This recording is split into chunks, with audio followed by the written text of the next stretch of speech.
Luați seama deci, să umblați cu băgare de seamă, nu ca niște neînțelepți, ci ca niște înțelepți. Răscumpărați vremea, că zilele sunt rele. Amin. Amen. And what we want to focus on is the phrase in verse 16, redeeming the time. Și am vrea ca să ne concentrăm la versetul 16, unde spune răscumpărați vremea. Okay, let's begin by defining what we mean by redeeming the time. Haideți să începem cu ce avem noi în vedere a răscumpăra timpul. We have two words, redeem and time. Avem două cuvinte, a răscumpăra și timpul. To redeem something means to rescue it from going to waste. Să răscumpărăm este ca să îl salvăm de unde se pierde. So, right there is where you put that definition. Write it. To rescue from going to waste. Și acolo scriți ca să salvăm de la moarte, de la perzare. And waste, cum un alt cuvânt, waste. And this is a beautiful word because it also can tell what Jesus did for us. Și aceasta de asemenea poate să ne învețe ce Iisus a făcut pentru noi. When I was a 19-year-old college student living in sin, God rescued me from going to waste. Atunci când eram un student la 19 ani, Domnul Iisus m-a salvat din păcatul meu. And I'm glad He did that. Și sunt bucuros că El a făcut asta. Amen? Amin? Amen. And now He tells me to do that with my time. Și acum El îmi spune să fac la fel cu timpul meu. There's another word, though. This is the word time. Un alt cuvânt este cuvântul timp. Now, we all know what time is. Noi cu toții știm ce înseamnă timp. But if I say, someone, give me a definition, explain that word for me. Dar dacă v-aș ruga să-mi dați o definiție a cuvântului timp, explicați-mi acest cuvânt. You'll say, Brother Rick, that's a little harder. Și ne spune, fratele, că e ceva greu. But I want to give you a definition that I like. Dar vreau să vă dau o definiție care îmi place mie. I like it because the man who gave us this definition demonstrated a good understanding of time. Îmi place aceasta pentru că omul care a dat definiția asta a demonstrat frumos. I say this because of all the things he accomplished in one lifetime. Eu spun asta pentru că toate lucrurile pe care le-a făcut el în timpul vieții lui. He was one of the founding fathers of our country, one of the men who started America. Și este vorba despre un om un părinte al Americii care a fondat America. He was a diplomat, an ambassador to other countries. El a fost un ambasador într-o altă țară. But he was also a great inventor. Dar el de asemenea a fost și un mare inventator. He invented bifocal glasses. El a inventat ochelari. He also invented our modern design for a school desk where we sit in a chair and the desktop is attached to one arm of the chair. De asemenea, el a inventat băncile din școli care este legată masa cu scaunul. He invented the lightning rod. El a inventat și paratrăsnet. Because he was a scientist. Pentru că el a fost un om de știință. He was first to discover that electricity has a positive and a negative side. El a fost primul care a descoperit că electricitatea are și negativ și pozitiv. A successful businessman. A fost un om de succes în business. He started an insurance company and other businesses. El a început o companie de insuranță. Started the first fire department in America. A pus prima stație de pompieri în Our America. first public library. Prima librărie publică. Started a hospital. A început un spital. Started the University of Pennsylvania. A fondat Universitatea din Pennsylvania. He started 2 magazines that are still being printed over 200 years later. Și a făcut și o revistă care și acum este folosită. Was the first leader of the U.S. Post Office, the Postmaster General. A fost unul din poștă, unul din oamenii de la poștă principal. This list goes on and on and on. Și lista continuă și continuă. Who am I talking about? Say it if you know. Despre cine vorbesc? Benjamin Franklin, exactly. Este vorba despre Benjamin Franklin. Now, would you agree that Benjamin Franklin did more with one lifetime than most of us would do with 100 lifetimes? Cred că o să fiți de acord că Benjamin Franklin a făcut mai mult, el a făcut mai mult decât mulți dintre noi ar face timp de o viață, mai mult decât noi ar face timp de 100 de vieți. How could he accomplish all these things? Cum a putut el ca să se încadreze în toate acestea? The answer is in how he thought about his time. Răspunsul este cum s-a gândit el despre timpul lui. He once said this. El odată a spus așa. Do you love life? Then don't waste your time, because that is what life is made of. Iubești viața, atunci nu risipi timpul tău, deoarece din timp este făcută viața. Benjamin Franklin accomplished so much because he understood this. He accomplished much because he understood one thing. El a reușit multe lucruri pentru că a înțeles un lucru. He understood that time is the passing of life.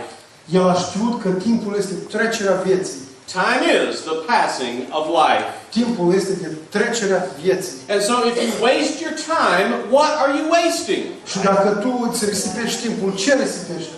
Your life, exactly. Viața. Now, if I say, does anyone plan to waste your life? No one Cineva will vrea raise să their hand. risipească viața de aici? Cineva are planul ăsta? That's a silly question. Este o întrebare nebună. But if I say, how many will waste some time next week? Dar dacă v-aș întreba care dintre voi va risipi ceva timp să We would probably all be guilty to some degree. Și cred că fiecare dintre noi vom fi vinovați într-o anumită măsură. This reveals a tactic of the devil. Aceasta ne revelează o tactică a diavolului. He tries to make us think that there's a difference between time and life. El caută să separe diavolul lucruri de viața de timp. Because if he can do that, we won't properly value our time the way we should. Pentru că și dacă el reușește în asta, atunci noi nu vom pune valoarea adevărată acestui timp. So I waste a minute of it. Și atunci eu risipesc o minută. That soon becomes an hour that's wasted. Și apoi devine o oră. Then a day or a week is gone. Și apoi vine o zi, o săptămână care Until finally, many of us will simply drift through the different seasons of our life without ever using our time for God. Și apoi unii dintre noi vom trece prin felurite sezoane din viață, felurite timpuri din viață care nu vom face nimic. Till one day we wake up an old man or an old woman, looking back on life frustrated and thinking, where did it go? Și apoi ajungem într-un moment ca niște oameni mai în vârstă și ne uităm în urmă în viață, spunem, unde s-a dus tot timpul ăsta? What happened to the things I wanted to do for God when I was young? Ce s-a întâmplat cu lucrurile care am vrut să le fac pentru Dumnezeu atunci când eram tânăr? And we did not understand that as we were wasting our time, we were wasting our life. Și nu am înțeles că noi risipim timpul, noi risipim viața. Because a wasted life is simply an accumulation of wasted time. Pentru că o viață risipită este acumularea timpului risipit. Now, no one wants to wake up with a wasted life behind you. Nimeni nu vrea ca să se trezească cu o viață risipită în spate. So let's look at what God has to say about why it is so important to redeem the time. Haideți să ne uităm de ce Dumnezeu spune că așa este de important de răscumpărat timpul. Now, just to let you know where we're going, I'm going to spend most of my time on the next 3 points. Ca să știm încotro mergem, ne vom vorbi despre 3 puncte principale. We probably won't have time to cover everything this morning. Cred că nu vom avea timp să acoperim toate aceste lucruri. But these next 3 points are the key I want you to take home. Dar aceste 3 puncte sunt puncte cheie care vreau ca să le luați cu dumneavoastră acasă. The first reason is that our time is limited. Primul este că timpul nostru este limitat. It is a limited resource. Este o sursă limitată. Whenever you have a limited resource, you must be careful how you spend it. Când ai o sursă limitată, trebuie să fii atent cum cheltuiești. Let me show you what I mean. Vreau să vă arăt ce am în vedere cu asta. I want to see your hand if there has ever been a time in your life you found yourself tight on money.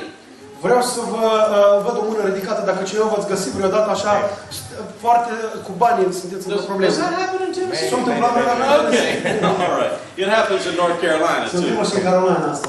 Now, think back to the last time things were a little difficult financially at your house.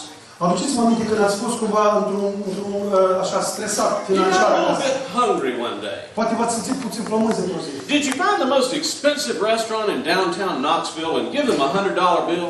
V-ați dus atunci în cel mai scump restaurant din downtown din Knoxville și ați dat $100 acolo? No. Nu. You stayed home that Ați day. stat acasă atunci. You ate some beans and some rice. Ați mâncat ceva fasole și ceva orez. Because you understand that money's in limited supply. Pentru că știu că banii dumneavoastră sunt limitați. So you've got to be careful how you spend it. Și atunci sunteți foarte atenți cum îi cheltuiți. Now God wants us to get that attitude towards our time. Dar Dumnezeu vrea ca noi să luăm aceeași atitudine la timpul nostru. Because He said it is in limited supply.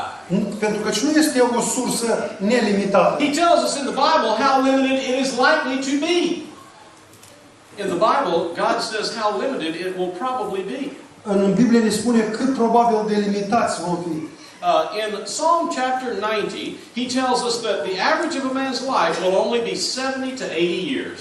În Psalmul 90 spune că viața omului este așa între 70 și 90 de ani. And I wish today that we could see how short 70 years really is. Și aș vrea ca voi să înțelegeți cât de scurt chiar este scurtă viața este de 70 de ani. Now, look at the bottom of the paper where you're taking your notes. Uitați-vă la pagina, jos în pagina pe care aveți unde You'll see a little graph that looks like this one. veți vedea această diagramă acolo jos. And I want you to think of this little graph as a picture of your life. Și vreau să vă uitați la acest desen ca la viața dumneavoastră. And then put a mark on that chart wherever you find yourself. Și puneți acolo, marcați unde sunteți acum. Unde vă aflați acum, la vârsta care sunteți, spuneți acolo un semn. I'm 49 years old, so I'm going to be about right here. Eu am 49 de ani și mă aflu undeva pe acolo. And then I want you to start at the left side and shade in between these two lines to where you've just made your mark. Și vreau ca să colorați așa, deci până unde ați ajuns până acum. And I want everyone to do this for me. Și vreau ca fiecare dintre voi să faceți asta. Let's see if everybody will participate in this. Vreau ca fiecare să participați. Very important part of the message. Please do this Este for me. foarte important, o parte foarte importantă din mesaj.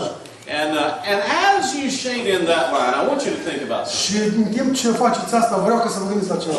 Think about how much of your time has already gone by. Și vreau să vă gândiți cât timp din viața voastră deja s-a dus. No matter where you find yourself at. Nu contează unde vă găsiți acolo. Now somebody could look at my chart and say, Brother Rick, you're still in your 40s. You're not an old man yet. Și poate dintre voi mulți vă spuneau, frate, sunteți în anii 40, că nu sunteți chiar așa de bătrân. But I want to show you why this chart gets my attention. Dar vreau să vedeți că acest desen cum îmi trage atenția mea. Why it might should get your attention Și too. poate ca să vă ia și atenția dumneavoastră. Up here on the top of this chart, we have a fraction. Avem fracțiunile astea deasupra acolo. Now, for me, the fraction says a little over 2/3. La mine, fracțiunea mea spune puțin peste 2/3. That means that if I live to be a 70-year-old man, I've already passed the 2/3 mark at 49 years old. Și asta îmi spune că dacă voi ajunge până la 70 de ani, să trăiesc la 70 de ani, deja 2/3 din viața mea eu le-am trăit. But there's another reason why this gets my attention. Dar este încă o altă, din ce cauză mi-atrage atenția. It's what I call the snowball effect. Și este efectul bulgărelui de zăpadă. Now, if you go to the top of a snow-covered hill and make a little snowball, dacă vă duceți undeva pe un deal și faceți un bulgăre de zăpadă, as it goes down that hill, it gets bigger and bigger. cu cât vine mai la vale, devine mai mare și mai mare. But it also goes faster and faster. De asemenea, merge mai repede și tot mai repede. Till when it reaches the bottom of the hill, it's moving very quickly. Până ajunge la vale, se mișcă foarte, foarte repede. And this is what time does. Și aceasta se întâmplă cu timpul. Because have you noticed how the older you're getting, the faster time goes? V-ați dat seama că de ce devii mai bătrân, de ce mai repede timpul trece parcă? I see some kind of saying yes. Eu văd pe unii care spun da. And I know why, because I have experienced it. Și știu de ce, pentru că eu am experimentat asta.